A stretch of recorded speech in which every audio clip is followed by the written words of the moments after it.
প্রথমে আমরা এটা আনবক্সিং করব। আনবক্সিংয়ে দেখি কী কী পাওয়া যায়, এর ভিতরে কী কী থাকে। এই আমাদের সুন্দর একটা ইলেকট্রিক বেস ফোন, এর ভিতরে একটা ইউজার ম্যানুয়াল থাকে সুন্দর, যদিও চাইনিজ ভাষায় লেখা, কিন্তু ছবি দেখে সব কিছু বোঝা যাবে। আচ্ছা, এটা রাখলাম। এটা ফিডার নিপেল, ফিডার সহ থাকবে এভাবে। এটা দিয়ে ঢাকনা থাকে সেফটির জন্য। আরেকটি type C port charger cable থাকে, যেটা মোবাইলের স্মার্টফোনের থেকে চার্জ দিতে হবে। স্মার্টফোনের চার্জার দিয়ে চার্জ দেবে টাইপ সি পোর্টে, এবং আপনার মোবাইলে স্মার্টফোনের চার্জার দিয়ে চার্জ দেওয়া যাবে। এক্সট্রা একটা দেওয়া থাকে।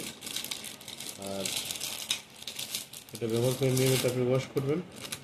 ফিডারটা অত্যন্ত মূল্যবান একটা ফিডার, যদিও পিপিএসইউ বলে এটাকে। খুবই ভালো মানের একটা ফিডার।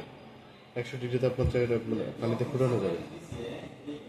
আচ্ছা, এটা ব্যবহার করার আগে অবশ্যই ওয়াশ করতে হবে। ওয়াশ করে এটা খোলা যায়, এটা ছাড়াও এটা ওয়াশ করা যাবে না, এটা মেশিন ওয়াশ করে নষ্ট হয়ে যাবে।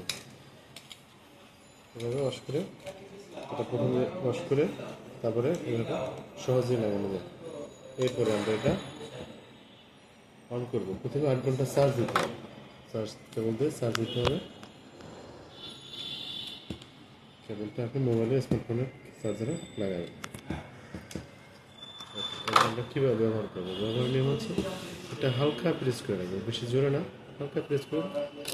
টাচের মধ্যেই প্রেস করবো প্রথম স্টার্টিংয়ে। তারপরে এখানে দুইটা অপশন, একটা প্লাস, একটা মাইনাস। মাইনাসে প্রেস করলে এটা কমবে এবং সর্বনিম্ন অন হবে। প্লাসে প্রেস করলে আস্তে আস্তে সর্বোচ্চ 6 পর্যন্ত হবে। যাতে আপনার এটা বাড়বে, যার যেভাবে ইউজ করে সে সেভাবে ইউজ করবে। ধন্যবাদ। এভাবে এখানে কানেকশন করার পরে সরাসরি এটার থেকে, এবং এটা বন্ধ করার জন্য শুধু এখানে একটু হালকা প্রেস করবে, প্রেস না, জাস্ট টাচ করে রাখলেই হবে। অফ করার জন্য, অন করার জন্য এটা প্রেস করতে হবে। ব্যবহার করবে, এটা হয়ে যাবে। ঠিক আছে, ধন্যবাদ সবাই।